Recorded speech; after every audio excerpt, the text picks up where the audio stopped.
not PG. That's okay. Get rid of that. 11k. Boom, 11k. And then Bear, 17. And then Vanguard can hit 26 if necessary. And that's game. Hey yo, how's it going everyone? Entropy here today with another video. Today we will be doing a deck profile on the new Nubatama event. So I'm really excited to show this because I actually did not expect to do it. If you follow my Instagram page, I miraculously pulled one last triple rare that I needed on the last day. And I was considering spending gems or not. And you know, we were so close, so I decided to spend 100 gems. And it turns out just one roll and we finished the entire deck. So that was really exciting. And because of that, I got to kind of playtest with a proper build, you know, with all the pieces rather than having incomplete pieces that I was playing with during the live stream. So that list is going to be very different from this list simply because I didn't have everything. And if you don't have everything, the deck kind of functions slightly differently, and I'll explain some tips and tricks that I have from the perspective of an incomplete build and the perspective of a complete build as well. So focused on the current build, this is the list so far. We're going to start with Stealth Beast Kuroko. Now Kuroko is a pretty neat card, 5k booster. And in addition, Rearguard Circle, when the attack this unit boosted hits the Vanguard, so +2 to put 2 cards from your opponent's bind zone into their drop zone. Now my initial reaction is that KUJIRKONGO and KUJIRKONGO, they both actually already do that skill, except with an additional cost of Counterblast 1. So if you have a build without 4 copies of Tamahagane, or however you pronounce it, this bear, OP bear, consider playing the LB4 Soul Charge Draw 1 instead to fuel the cost of these removals twice, instead of, you know, both doing the same thing but not being able to proc more than once. Okay, we're gonna play 4 PGs because PGs are good. We're gonna play Stealth Dragon Dreadmaster. Dreadmaster skill is when the attack this unit boosted hits, +2 to have your opponent discard a card from the start of their turn. Now, this card is honestly my ideal first right target, simply because you have a lot of cards that actually help you do the discarding. Well, you have, you know, this card itself, and you have Voidmaster as well. And +2 is quite a hefty cost. You prefer doing other things with it, even though you don't have a lot of other Counterblast options at the moment yet. But, you know, counterblasting for Fuki, for example, is more valuable. Tempest Stealth Rogue Fuki is your key grade 1, and you want this, you know, on your board, and then you tuck it into your soul and use a skill later on. Rearguard Circle, if your opponent has 3 more cards in their hand, counterblast 1 and put this unit into a soul to bind a random card from your opponent's hand. Return the card from the bind zone to your opponent's hand at the end of that turn.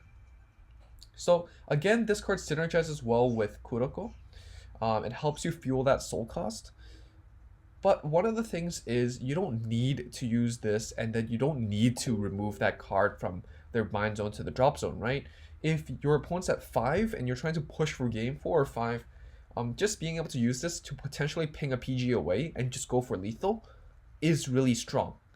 And honestly, that's the strength of Fuki. You don't need to hold it for like a combo or anything, right? You don't need to hold it to remove that card from your opponent's hand. You just use it and you can actually, you know, seal the deal. It ends games, and that's what I like about Fuki. Lastly, our last one spot is the AK Vanilla Sakura Fubuki. Nothing special really. I'd rather have utility options, you know, rather than AK Vanillas. You will see that the grade 2 lineup is very vanilla heavy because there honestly aren't really many good pieces, and so I'd rather have, you know, less power and more utility in the grade 1 slot than less power and not as much utility and value on the grade 2 slot. Next up, we play for Stealth Beast Tamahagane. Now, this card's pretty great. Vanguard Circle, Rearguard Circle, on place, bind one of your opponent's rearguards. Return the card from the bind zone to your opponent's hand at the end of that turn. So this card isn't hand destruction, which might seem a bit weird for Nubatama, but in Zero, intercepts are so important, right? If you bind your opponent's grade 2, well, that's one less guarding option that they have for your offense. In this case, if you bind it, well, Kuroko is also active. You can Soul Blast 2 and remove that card if you want. But generally speaking, this card is meant to be kind of like a pseudo Desert Gunner. You bind your opponent's grade 2s, you go for face. You can argue that it's weaker because it goes back to your opponent's hand, and then they can use their on-play skills or stuff like that. They can reset their board. But the pro is that, you know, still at that turn, they won't be able to use it for their defense. And you can still have a chance to remove it. And it also synergizes with stuff like Threadmaster that discards at the beginning of turn instead. And then we play 9 10k vanillas. Honestly, there aren't any good grade 2s for Nubatama. You can argue that the LB4 8+3 is nice. You can argue that if you have more cards than your opponent, 8+3 is nice. But I'd rather have the consistent numbers in the earlier game. And you know, the deck doesn't really have a lot of defensive options, so 10k vanillas just being walls is quite nice. We have the boss unit, Shura Stealth Dragon, KUJIRKONGO.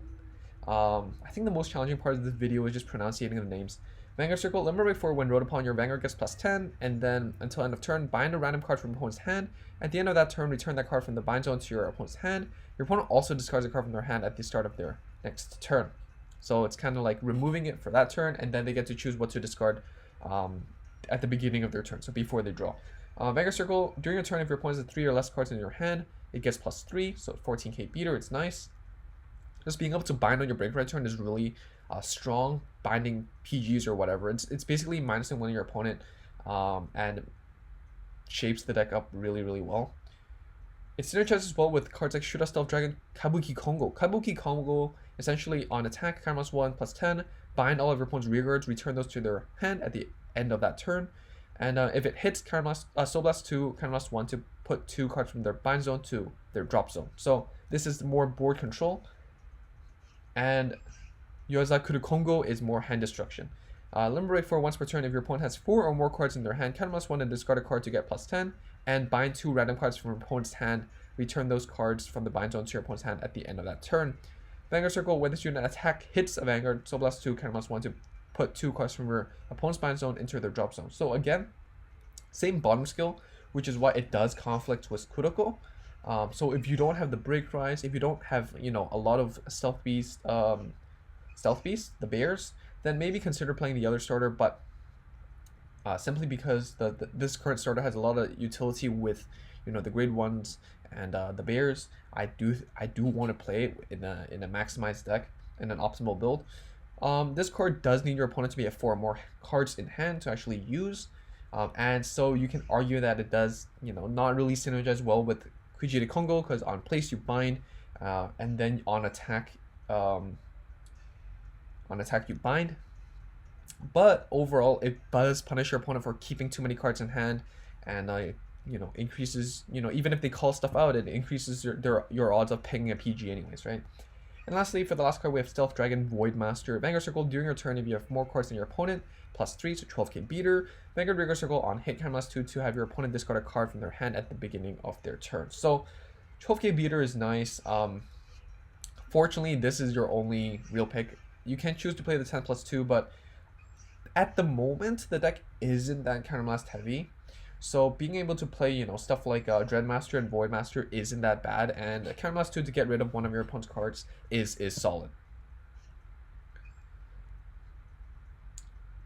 Unfortunately, overall, Nubatama doesn't have a lot of options.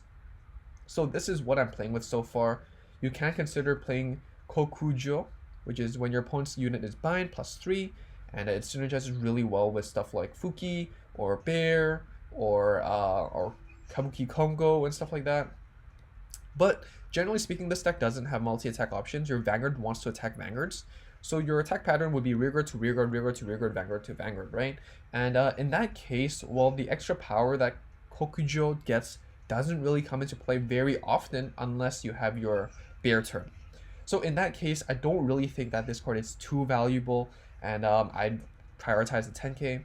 And overall, everything else is pretty much said and done. There's no reason to play these other cards, and maybe this card, because again, if you're not really reliant on your counterblast skills, then maybe that card, maybe the 10+2s. But But I think that's still very vanilla options and nothing too spicy. So with that said and done, let's actually get straight into a game and see how this deck plays out in action.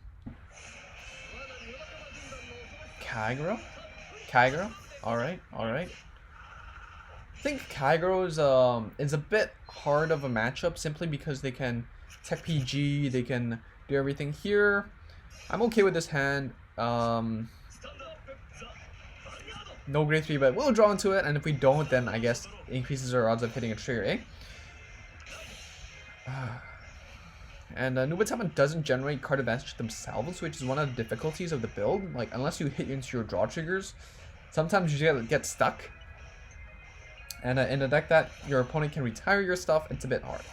So let's see, Bear OP, Bear's so good. Our right target, put Kuroko behind the Vanguard, just on hit so as to remove it. Generally speaking, again, your Vanguard attacks last. Here, we're going to be a bit greedy, especially since we don't see a single grade 3 yet.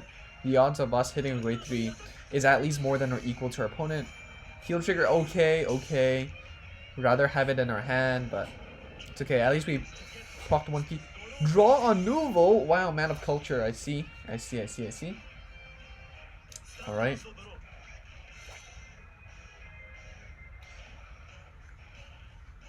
Let's see what. A Striken. Alright. Are they going to call something out too? Okay, so that means they guarantee to have the grade 4, but they chose not to put it back to the deck. Interesting. Conro. PG. Alright.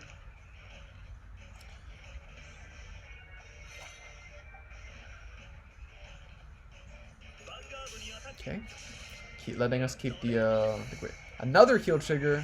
Another unit I'd rather have in my hand. Draw. Which waifu should we go for today? Miko? Let's go for Miko. Miko. Nothing much. We're just gonna file here. Vanguard first. I mean, it doesn't matter here. I guess if our opponent hits a trigger, it does matter. So attacking Vanguard first makes sense. No triggers on opponent's end, so it doesn't matter.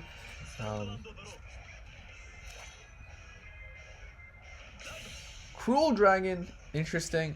Not going for the end or Dauntless. Cruel Dragon. Probably just drew into the Noble Critic then, or else they could have just Cruel Dragon last turn, right? Miko clear up the field. Protect recover. If we hit a trigger here, that'd be really funny. No though, unfortunately. It just get walled out of that crit. Feels bad. But they do get the retire. Probably get rid of the Kuroko. Ooh, okay. I see you. Alright. 2 damage. 4/4 now. Ah, draw trigger. Grade 3, okay. Solid. Close enough. At least we get Twin Drive. Okay. We're just gonna go for Kabuki Kongo. Bear? Do we bear for lethal? Ooh, bear for lethal is so spicy.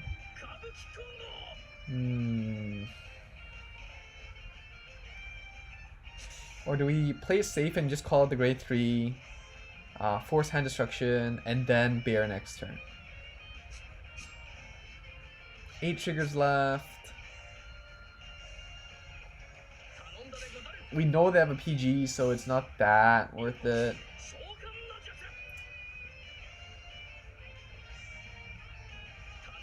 Okay. So this way we're guaranteeing on hit. We're guaranteeing that our Vanguard attacks 4/4. So that means we can still proc our heals.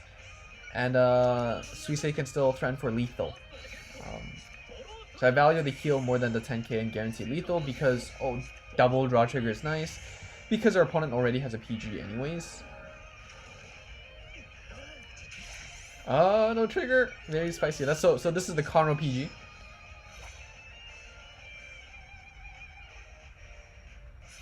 And one of the problems with playing mixed RPG is because at this point, if our opponent's random PG procs the new PG, what that means is that we know that they still have at least one PG, right? But if it's the same art, we don't know if they still have one more or more than one more in their hand, and that's the difference.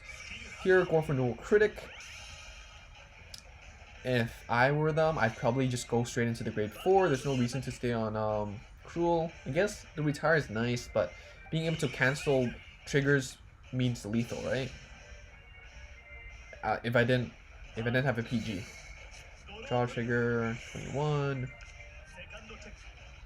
Okay, let's see what I get. My fool. G. Alright, next turn is lethal turn. We just go face all in. Ooh, grade 1. So we can use the Fuki to actually try to ping PG. Not PG. That's okay. Get rid of that. 11k. Boom, 11k. And then Bear, 17. And then Vanguard can hit 26 if necessary. And that's game. That was, okay, it's not the best representation of Nubatama, but I guess it does show how aggressive it can be. A lot of the pieces like Bear, Fuki, stuff like that actually promoted offensive play. You play aggressively earlier, and then with your late game push with Bear and whatnot, you can actually threaten out a lot of PGs. You already ping out a lot of cards from hand, so the odds of your opponent having defenses when they're at 4 or 5 is actually quite low. So, I mean, in this game, we did get lucky with our triggers, though. We hit, like, double draw triggers and whatever to actually give us the fuel for that final push. At the same time, though, we didn't get our break rides or whatnot. So, I guess overall, you can see that the deck actually operates quite well. The support is actually really strong. And, yeah, overall, just I think it really depends on playstyle. I know some people want to conserve and do their hand destruction plays on break ride and everything, but you can play around that. But like aggressive plays like with Bear and whatnot, you can't really play around as well. You can just plop down your hand and like play around it while establishing your own board. But yeah, overall that's basically it with this build. Hope you enjoyed. Let me know if you want to know more about the deck. We can talk about it in the comment section down below. Let me know which one is your favorite again. Do you like the Bear more or the break ride more? You know, unfortunately you kind of need both, but one, if you had to pick one, which one would you pick? And I will see you all soon. Bye.